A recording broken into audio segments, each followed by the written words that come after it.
अनुवाद संबंधी पहले कार्यक्रमों में हम अनुवाद के विभिन्न रूपों की चर्चा कर चुके हैं। खासतौर से विषय पर आधारित वे कार्यक्रम रहे हैं, किस विषय के अनुवाद की क्या विशेषताएं होती हैं। आज हम अनुवाद के एक नए रूप की चर्चा करेंगे इस कार्यक्रम में, जिसका नाम है आशु अनुवाद। जब कभी ऐसे व्यक्ति मिलते हैं जो एक दूसरे की भाषा नहीं समझते, लेकिन एक आपस में संवाद करना चाहते हैं, अपनी बात दूसरे तक पहुंचाना चाहते हैं, दूसरे की बात समझना चाहते हैं, तब उन्हें संवाद के लिए एक तीसरे व्यक्ति की ज़रूरत पड़ती है और वो तीसरा व्यक्ति होता है आशु अनुवादक। ये आशु अनुवाद क्या होता है, कैसे होता है, इसकी चर्चा करने के लिए आज हमारे स्टूडियो में आए हुए हैं कुकृति जी। कुकृति जी राज्यसभा में वरिष्ठ भाषांतरकार हैं और वे हमें आशु अनुवाद की प्रविधि, विशेषताएं और इसके जो इंट्रिकेसीज हैं उनके बारे में बताएंगे।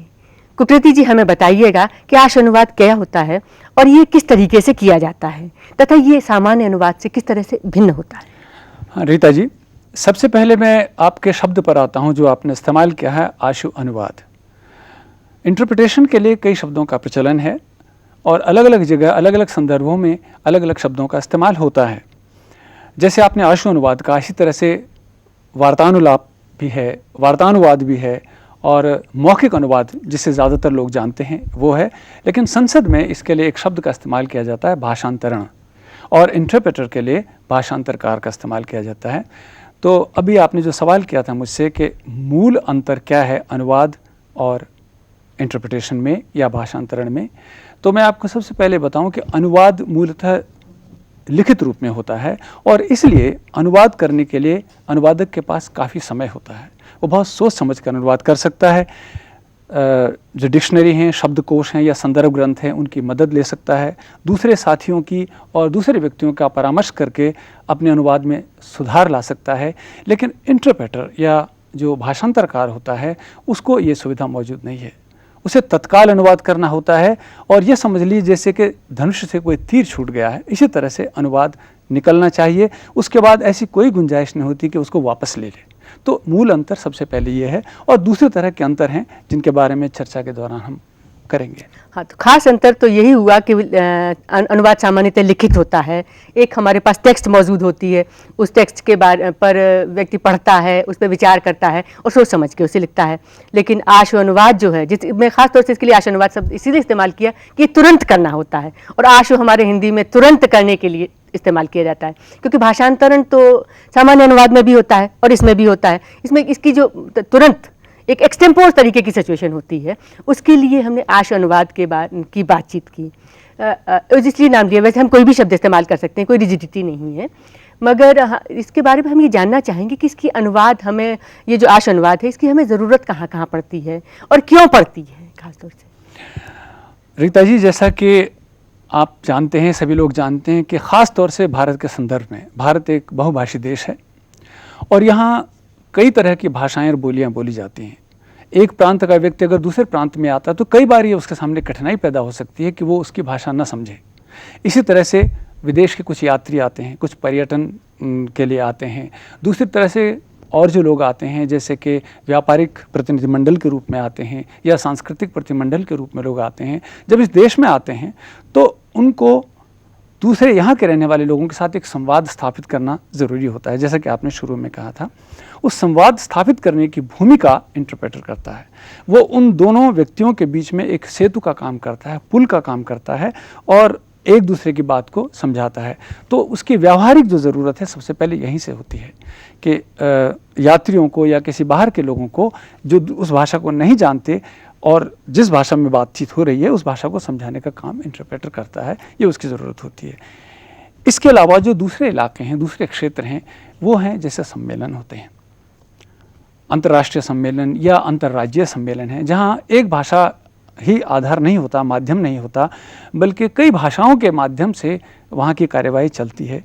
उसमें इंटरप्रेटर की बहुत अहम भूमिका होती है। तो सम्मेलनों में ख़ास तौर से इसकी विशेष ज़रूरत होती है। तो कहना चाहिए कि आशु अनुवाद एक ऐसी चीज़ है जिसको कि हम सामान्य ज़िंदगी में इसकी ज़रूरत है, ख़ासतौर से बहुभाषी देश में, कि यहाँ से मान लीजिए हम मद्रास जाते हैं और जिस व्यक्ति से हम बात कर रहे हैं वो तमिल में बोल रहा है और तमिल हमें आती नहीं है, वो उसको हिंदी नहीं आती, तो बीच में अंग्रेज़ी में कोई इंटरप्रिटेशन कर देता है तो काम चल जाता है। या इस तरीके का जो टूरिस्ट आए हुए हैं पर्यटकों के लिए ज़रूरत पड़ती है।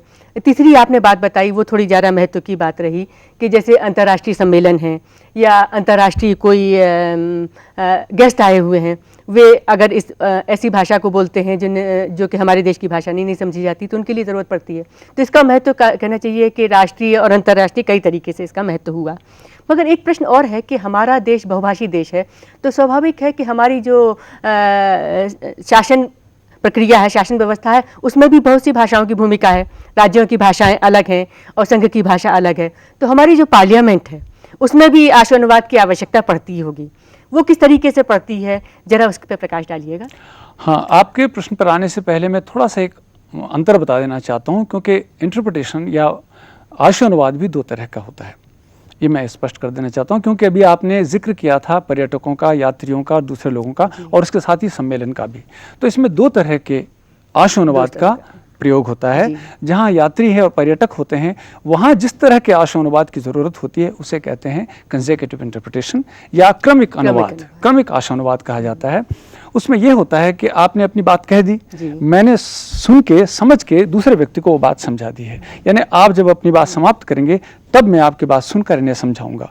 इसकी एक जगह और ज़रूरत होती है। कई बार ऐसा होता है, हमारे नेता, मान लीजिए हमारे प्रधानमंत्री आंध्र प्रदेश जाते हैं और वो यहाँ हिंदी में बात करते हैं। वहाँ के जो स्थानीय लोग हैं, मान लीजिए वो हिंदी नहीं समझते, तो वहाँ अंग्रेजी भी नहीं समझते, अंग्रेजी नहीं समझते, थोड़ी देर के लिए अंग्रेजी नहीं समझते, क्योंकि हिंदी तो काफ़ी क्षेत्र में समझी जाती है।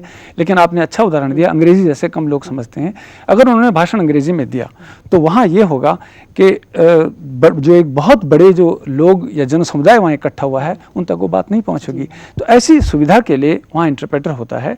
वो भी जिस तरह का इंटरप्रिटेशन करता है उसे कंसेक्यूटिव इंटरप्रिटेशन कहते हैं। उसमें यह होता है कि वक्ता अपना थोड़ी देर बोल लेते हैं, उसके बाद वो थोड़ा रुक जाते हैं, और जो इंटरप्रेटर होता है या भाषांतरकार होता है या आशानुवादक होता है, वो उनकी बात को सारांश में लोगों को समझाता है।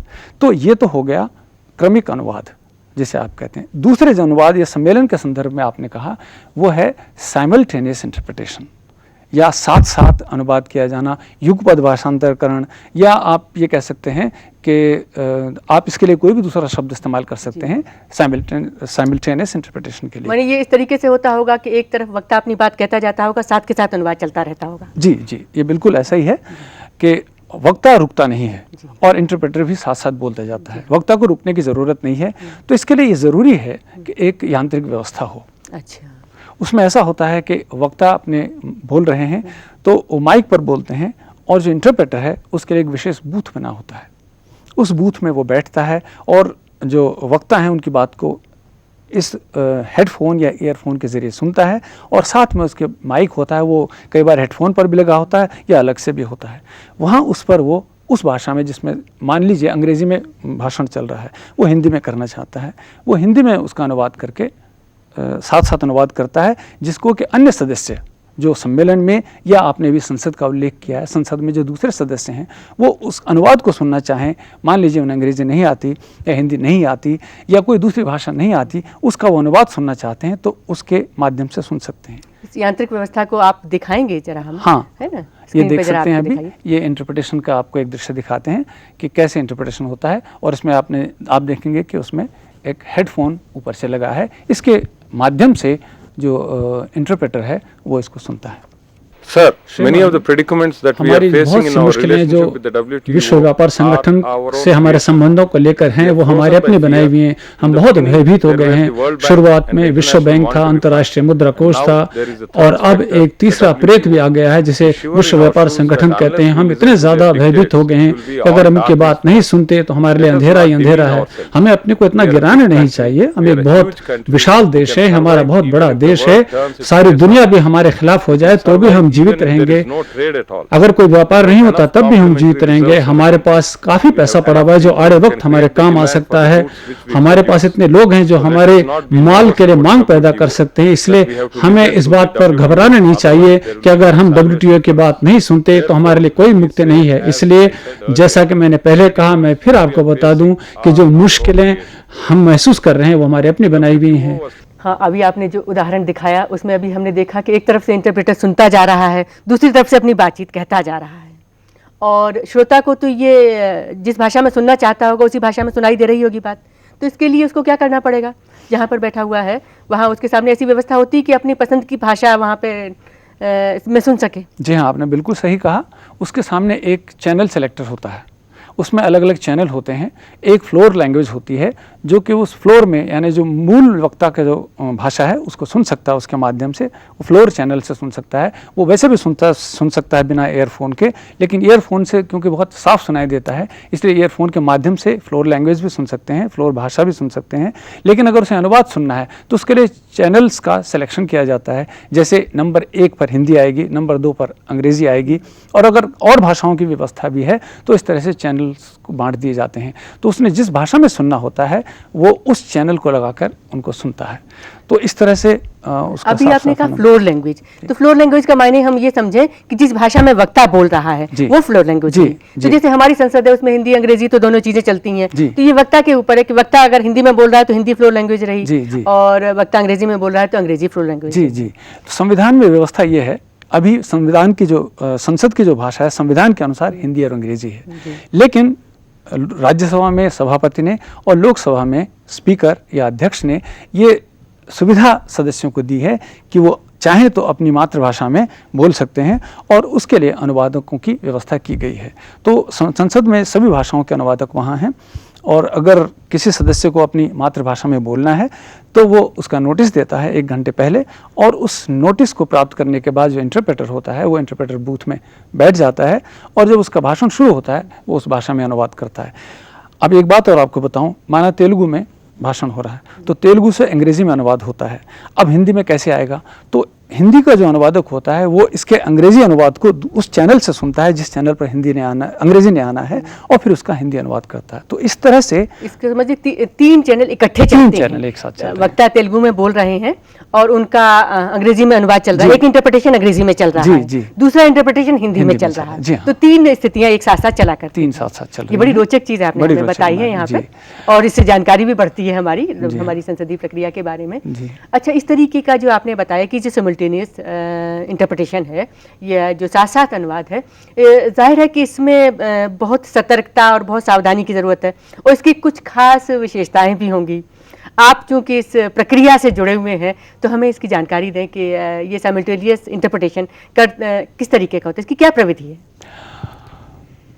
इसकी जो अगर आप प्रविधि की बात करते हैं तो इसमें एक बहुत जटिल प्रक्रिया है अगर देखा जाए। हालांकि अभ्यास के बाद कोई चीज़ जटिल नहीं रहती, लेकिन एक बाहर के आदमी को जिसका इंटरप्रिटेशन के बारे में जानकारी नहीं है, इस जटिल प्रक्रिया को समझना ज़रूरी है। उसमें होता यह है कि इंटरप्रेटर को सबसे पहले बड़े ध्यान से उस भाषण को सुनना होता है, और इसीलिए जो माइक्रोफोन, जो हेडफोन वो इस्तेमाल करता है वो बहुत संवेदनशील होता है, क्योंकि अगर उसमें कोई व्यवधान आया तो उसको सुनने में कठिनाई होगी, और सुनने में अगर कठिनाई होगी तो वो उस भाषण के सूत्र को छोड़ सकता है, और इस तरह से अनुवाद अच्छा नहीं होगा, बेहतर नहीं होगा, उसका स्तर अच्छा नहीं होगा। कोई महत्वपूर्ण चीज़ छूट भी सकती है, कुछ महत्वपूर्ण चीज़ छूट सकती है, कुछ गलत अनुवाद का भी कोई आशंका की जा सकती है, उसने ठीक ढंग से नहीं सुना, तो ये बहुत ज़रूरी है।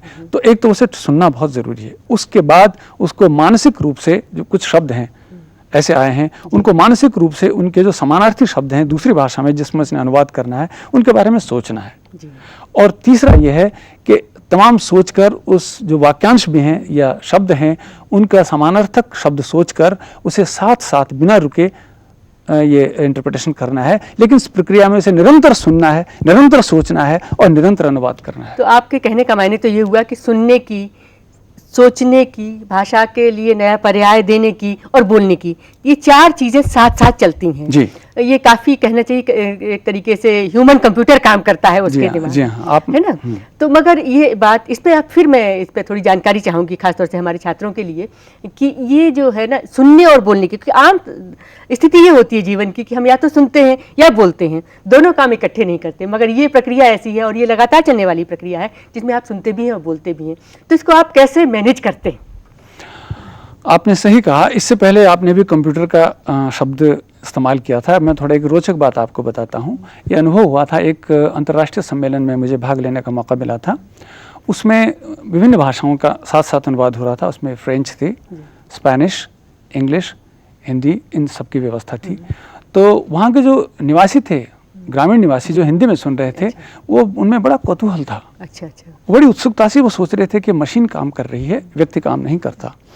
तो इस तरह की असल में लोगों को जिनको इसके बारे में एकदम से जानकारी नहीं है, वो ये सोचते हैं कि शायद मशीन अनुवाद कर रहा है, जबकि वास्तव में ये मनुष्य अनुवाद करता है, मानव इसका काम करता है। तो अब आपने जो बात कही थी कि किस तरह से ऐसे किया जाता है, इस तरह की स्किल या इस तरह का कौशल कैसे विकसित किया जाता है, ये एक बड़े अभ्यास के बाद आता है। और इसलिए सबसे पहली बात है कि आपके अंदर उस काम के लिए, वो तो किसी काम में भी एप्टीट्यूड चाहिए, अभिरुचि चाहिए। अगर आपके अंदर उसकी अभिरुचि है, आप इसको धीरे धीरे निखार सकते हैं। तो उसमें उन्हें सुनने की भी एक ट्रेनिंग लेनी पड़ती है, क्योंकि आपने देखा होगा हमारे व्यावहारिक जीवन में कई बार हम नहीं सुनते तो गलतफहमी पैदा हो जाती है। या आपने देखा होगा जिंदगी में आप बात करते नहीं सुने तो, क्योंकि उसमें यह होता है कि हम फिल्टर लगा लेते हैं कानों पर, हम उसकी बात को नहीं सुनते, जो हम सोच रहे हैं वो सुनते हैं। तो हमने सबसे पहले इससे अलग करना है। एक तरह से एक डिटैच, एक सन्यासी की भूमिका, मैं आपको अगर बहुत बड़ा शब्द इस्तेमाल कर रहा हूँ, एक इंटरप्रेटर को एक सन्यासी बनना पड़ता है, डिटैच होना पड़ता है। उसके जो मनोवेग हैं, जो आवेग हैं, उनको एक तरफ रखना पड़ता है। कई बार ऐसा होता है कि कोई जो भाषण हो रहा है उसमें बड़ी उत्तेजक बात कही जाती है, जिसमें उसके अपने व्यूज़ भी हैं, बहुत स्ट्रांगली फील करता है उसके बारे में, लेकिन उसने अपनी भावनाओं को एक तरफ रखना है और उसने बिल्कुल साफ रूप से सुनना है, क्योंकि अगर वो भावनाओं में बह जाएगा तो ठीक तरह से सुनेगा नहीं। एक उदाहरण मैंने आपको दिया, इसलिए सुनने की प्रक्रिया उसका बहुत अभ्यास करना होता है। और जहाँ तक दूसरी बातें हैं, उसमें भाषा का एक सवाल आता है। चूँकि मुख्य संबंध भाषा से है, तो भाषा में प्रवीणता बहुत आवश्यक है, अत्यंत आवश्यक है। दोनों भाषाओं में या तीनों भाषा, जिन भाषाओं में अनुवाद करना चाहता है उनमें उसे यथार्थ ज्ञान उसका होना, पर्याप्त ज्ञान, मैं अपने शब्दों को सुधारता हूँ, पर्याप्त ज्ञान होना बहुत ज़रूरी है, क्योंकि उसके बिना हो नहीं सकता। और पर्याप्त ज्ञान सिर्फ ये नहीं होता कि आपने एक बार भाषा का ज्ञान ग्रहण कर लिया और छोड़ दिया, आपको उसके भाषा का जो ज्ञान है उसको निरंतर परिमार्जित करना है। क्योंकि आप जानते हैं भाषा इतनी गतिशील है कि आज भाषा कहीं भी कल पुरानी पड़ जाती है। तो अगर हम आज ऐसा मुहावरा इस्तेमाल कर रहे हैं जो कि समझ में नहीं आता, तो उसकी कोई उपयोगिता नहीं है। ख़ास तौर से जिस तरह से विज्ञान में प्रगति होती जा रही है, दूसरे क्षेत्रों में प्रगति होती जा रही है, नए नए शब्द बनते जा रहे हैं, अगर हम उनसे अपने को परिचित नहीं करते तो हम अपना काम ठीक नहीं कर पाते। इसका मतलब आपकी बात से मुझे दो चीज़ें समझ में आई। पहली बात तो ये है कि जिस वक्त आप आशा अनुवाद करते हैं उस वक्त अपने आप को भूल जाते हैं। मतलब आप सुनने की प्रक्रिया में आपके मन में केवल सुनना होता है, उस बात को समझना होता है। अपनी सोचने की प्रक्रिया, अपने समझने की प्रक्रिया ही रहती है, अपने सोचने की प्रक्रिया नहीं रहती। और अपने राग द्वेष या अपने किसी चीज़ के पसंद नापसंद वो भी दूर हो जाती है, क्योंकि अनुवाद करते वक्त अगर अपनापन हावी रहेगा तो प्रस्तुत करते वक्त नेचुरली अपने व्यू सामने आएंगे जो कि नहीं आते हैं। दूसरी बात आपने कही जो बहुत महत्वपूर्ण मुझे लगी, खास तौर से कि भाषा से उसे लगातार जुड़े रहना पड़ता है अनुवादक को, क्योंकि भाषा बदलती रहती है और बदलती हुई भाषा का मुहावरा भी बदलता है, उसकी अर्थ छवियाँ भी बदलती हैं, अर्थ ध्वनियाँ भी बदलती हैं और निरंतर उससे जुड़े रहने की स्थितियाँ रहती हैं। तो इसके लिए कैसी तैयारी अनुवादक को, मतलब आशु अनुवादक को करनी होती है? इसके लिए तो सबसे बड़ी बात है कि उसे निरंतर अध्ययन करना चाहिए और जिस तरह के नए भाषिक प्रयोग आते जा रहे हैं उनसे अपने को परिचित करना बहुत ज़रूरी है। और इसलिए उसका जो अध्ययन का क्षेत्र है वो व्यापक होना चाहिए। किसी विषय, जैसे संसद है, संसद में जितना भी, जैसे कह सकते हैं कि अंडर द सन जिसे कहा जाता है, जितने विषय हो सकते हैं उन पर चर्चा होती है। इसलिए उनकी जानकारी से थोड़ी बहुत, विशेषज्ञ तो नहीं हो सकता, जाहिर है कोई भी व्यक्ति, लेकिन इतना ज्ञान वो रखे कि जहाँ तक भाषा का संबंध है उसको समझ सके। समझना भी ज़रूरी है और उसको अनुवाद करने के लिए पर्याप्त भाषा भी उसके लिए ज़रूरी है। तो ये उसको करना पड़ता है। दूसरी बात अभी आपने एक कही थी कि और सतर्कता की क्या ज़रूरत होती है। मैं आपसे बताता हूँ कि कई बार ऐसा होता है, जो वक्ता होता है वो अपनी बात कहने में ज़्यादा स्पष्ट नहीं होता, लेकिन इंटरप्रेटर की जिम्मेदारी है कि उसकी जो अस्पष्टता है उसको स्पष्ट लाकर सामने लाए। वक्ता के आशय को समझे, आशय को समझे। कई ऐसे भाषण देते हैं, ऐसे वक्ता होते हैं या ऐसे सदस्य होते हैं जो बहुत आर्टिकुलेट नहीं होते जी। इसलिए ज़रूरत उस समय ये नहीं है कि उन्होंने ऐसा कहा तो मैं भी ऐसा कहूँगा, क्योंकि जो आपका अनुवाद सुन रहा है उसको इससे मतलब नहीं कि सदस्य ने किस तरह से बोल पा रहा है या उसकी आवाज़ कैसी है, वो आपको सुन रहा है। तो आपको उसको एक निरंतर एक अच्छा अनुवाद देना होता है। इसलिए इसमें कई बार हमें मदद करता है, जैसे मैंने बताया अभी कि इंटरप्रेटर्स का एक बूथ होता है, विशेष बूथ। वो बूथ उस सम्मेलन के नज़दीक होता है और एक कांच की दीवार से होती है जिससे वो उनको देख सकता है, वक्ता को देख सकता है। तो उसको सुविधा उनके हाव भाव से बहुत मिलती है। जैसे एक बॉडी लैंग्वेज होती है, एक आंगिक भाषा होती है, वो एक जो वाचिक भाषा है, शब्दों की भाषा है, उसके अलावा उसको मदद करती है। कई बार हाथ उठाने से, भंगिमाओं से वो उसके अर्थ को समझ लेता है। और यहाँ मैं आपको अभी ये संदर्भ आ गया इसलिए बताना चाहूँगा, ये ख़ास तौर से हिंदी और अंग्रेजी या भारतीय भाषा और यूरोपीय भाषाओं के संदर्भ में बहुत ज़रूरी है। आपको मालूम होगा, आप तो जानते हैं, आप तो इसके विशेषज्ञ हैं भाषा के, कि संरचना, जो वाक्यों की संरचना यूरोपीय भाषाओं की और भारतीय भाषाओं की बिल्कुल अलग है। तो अगर हम इंतजार करेंगे पूरे वाक्य को समाप्त होने का, तब तक तो बहुत कुछ गाड़ी छूट जाएगी, आगे की बात शुरू हो चुकी होगी। तो इसमें एक फैकल्टी या एक गुण जो अनुवादक को विकसित करना होता है, वो है एंटिसिपेशन का, अनुमान लगाने का, पूर्वानुमान लगाने का। यानी वाक्य शुरू हो रहा है तो वाक्य कहाँ खत्म होगा, ये अनुमान आप लगाते हैं। ये अनुमान बहुत जरूरी है। तो उसका अनुमान लगाने के लिए उसको ये मदद भी मिल जाती है। एक तो वो कई समय से उन सदस्यों को देख रहा है, इसलिए उनके कुछ मनोवैज्ञानिक अध्ययन वो कर लेता है कि इनके विचार कैसे इस विषय के बारे में हो सकते हैं। इसलिए वो कम से कम ये खतरा नहीं उठाएगा कि उसमें अनुवाद गलत हो, ये खतरा हट जाएगा। अनुमान में कई बार गलत हो सकता है, तो ये खतरा उसका मिट जाएगा, अनुमान वो करता है। दूसरी बात, एक मैं और महत्वपूर्ण बात इस संबंध में बताना चाहता हूँ, वो ये है कि कई बार जो वक्ता है ऐसे शब्द कहता है, हम अगर इसका लिटरल ट्रांसलेट करना चाहें, जैसे कि अनुवादक ज़्यादातर में आते हैं, उसमें एक खतरा हो सकता है कि गलत या ठीक अनुवाद ना हो। जैसे मैं आपको एक थोड़ा सा उदाहरण बताता हूँ। एक बार एक सदस्य ने भाषण देते हुए कोई ऐसी बात कही जो कि तथ्यपरक नहीं थी, जो तथ्य थी, तो उसी समय चेयरमैन ने उन्हें टोका कि ये बात सही नहीं है। तो सदस्य ने ये कहना चाहते थे कि मैं अपनी गलती सुधारता हूँ, लेकिन उन्होंने ये एक बात कही, क्योंकि उन्होंने जल्दी में कि ठीक है। अगर इस ठीक है को सुनकर मैं ये अनुवाद कर देता कि इट्स ऑल राइट, तो इसका उल्टा अर्थ हो सकता था। चेयरमैन को ये लगता है कि उन्होंने जो निर्देश दिया उसकी उपेक्षा की है। तो उस समय मैंने इसका अनुवाद किया था कि आई स्टैंड करेक्टेड। कहा वाक्य सिर्फ इतना था कि ठीक है, लेकिन उसका अनुवाद मैंने किया था आई स्टैंड करेक्टेड। तो ये बहुत ज़रूरी है। आपके कहने का मतलब है कि आशु अनुवादक को दो बातों पर खास तौर से ध्यान देना है। एक तो वक्ता के आशय समझने पर, वक्ता का क्या कहना चाह रहा है ये समझना बहुत ज़रूरी है, वे दूसरे को क्या बताना चाह रहा है। दूसरी बात ये है कि वक्ता के जो जेस्चर्स हैं, यानी हाव भाव हैं, उन पर बहुत ध्यान देने की ज़रूरत है ताकि उसका आशय अच्छी तरह समझ में आए। अब हम आपसे ये जानना चाहेंगे कि हमारे जो छात्र आशु अनुवादक बनना चाहते हैं, अनुवाद उन्हें आता है मगर फिर भी आशु अनुवादक की कला सीखना चाहते हैं, उन्हें किस तरीके की तैयारी करनी चाहिए? कि कोई भी अनुवादक आशु अनुवादक बन सकता है? ये इस बात पर निर्भर करता है कि उनकी अभिरुचि मौखिक अनुवाद में कितनी है। तो जैसे मैंने पहले आपको बताया कि इसमें एक ज़रूरी है कि उनको धारा प्रवाह बोलने की एक आदत होनी चाहिए। तो इसके लिए जिस तरह का हम अभ्यास करवाते हैं, जो शुरू में आते हैं उनसे हम भाषण दिलवाते हैं किन्हीं शब्दों, किन्हीं विषयों पर। तो इस तरह से वो इस तरह का अभ्यास कर सकते हैं कि कुछ विषयों पर एक एक्सटेम्पोर तरीके से बोल सकें, और जिस तरह से तत्काल किसी बात पर कहने को आपको कहा जाए इस तरह से वो भाषण दे सकें। और दूसरी बात, उनको भाषा के बारे में अपना ज्ञान परिमार्जित तो करना ही है, और एक जो इसकी व्यावहारिक या प्रैक्टिकल एक्सरसाइज है वो ऐसा कर सकते हैं थोड़ी देर के लिए कि किसी भाषण को रिकॉर्ड कर लें जी।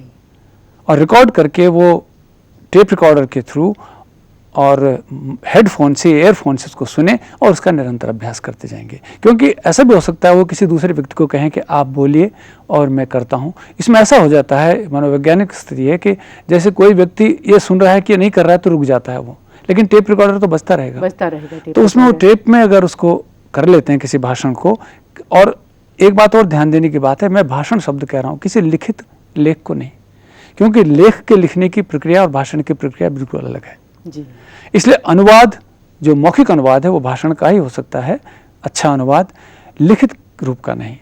जहाँ इस तरह के लिखित भाषण दिए जाते हैं उनका अनुवाद पहले से मौजूद कराया जाता है, और नहीं होता है तो वो इतना अच्छा नहीं हो पाता। इसलिए ज़रूरी है कि भाषण होना चाहिए, क्योंकि सोचना और बोलना साथ साथ चलना चाहिए। मतलब बोलने की सहज प्रक्रिया उसमें मौजूद होनी चाहिए। जो मैटर वो टेप रिकॉर्ड कराते हैं जी। उसमें बोलने की सहज प्रक्रिया चलनी चाहिए जी। क्योंकि ये मौखिक अनुवाद है। अभी आपने कहा था कि वक्ता के जेस्चर्स को समझ सकें या आशय समझ सकें। जब आप विदेशी, खासतौर से कॉन्फ्रेंसेज में विदेशी वक्ताओं के बारे में, उनकी जेस्चर्स भी थोड़े अलग होते हैं, संस्कृति भिन्न होने से आप जानते हैं कि भाषा भी बदलती है। तो विदेशी लोगों के भाषणों का जब आप इस तरीके का सिमल्टेनियस इंटरप्रिटेशन करते हैं तो उनका आशय ग्रहण करने के लिए आप किस तरीके की स्किल चाहते हैं? आपने सही कहा, लेकिन कुछ मूलभूत प्रतिक्रियाएं एक जैसी होती हैं जी। जैसे चौंकने की, नाराज होने की, कुछ ऐसी प्रतिक्रियाएं हैं लेकिन जो मैंने कहा था उसका संदर्भ ये था कि हम जो भाषण देने वाले वक्ता हैं उनका अध्ययन करते हैं निरंतर, हम उनको देखते रहते हैं रोज़। अगर आप संसद में भाषांतरण कर रहे हैं या इंटरप्रिटेशन कर रहे हैं तो सदस्य का हाव भाव से आप परिचित रहते हैं, तो आप थोड़ा बहुत उससे एक तरह से उसका एक परिचय आप ले लेते हैं। तो उस संदर्भ मैंने कहा था। लेकिन जैसे आपने विदेशियों के बारे में कहा, उनमें भी कुछ मूलभूत जो हाव भाव हैं वो तो एक ही जैसे हैं सब जगह, मेरा ख्याल है। और अगर ऐसी कोई कठिनाई होती है तो वो शायद दूसरी तरह की कठिनाई होगी। कुकरेती जी, आप यहाँ पे आए और आशु अनुवाद के बारे में आपने बहुत सी हमें जानकारी दी, ख़ास तौर से इसके मौखिक पक्ष के बारे में जो कि सामान्य अनुवाद से बिल्कुल भिन्न होता है और मौखिक होने की वजह से ही इसमें कई तरीके के कौशल विकसित करने की आवश्यकता होती है। ये जानकारी आपने हमारे दर्शकों को दी, इसके लिए आपका बहुत बहुत धन्यवाद। धन्यवाद।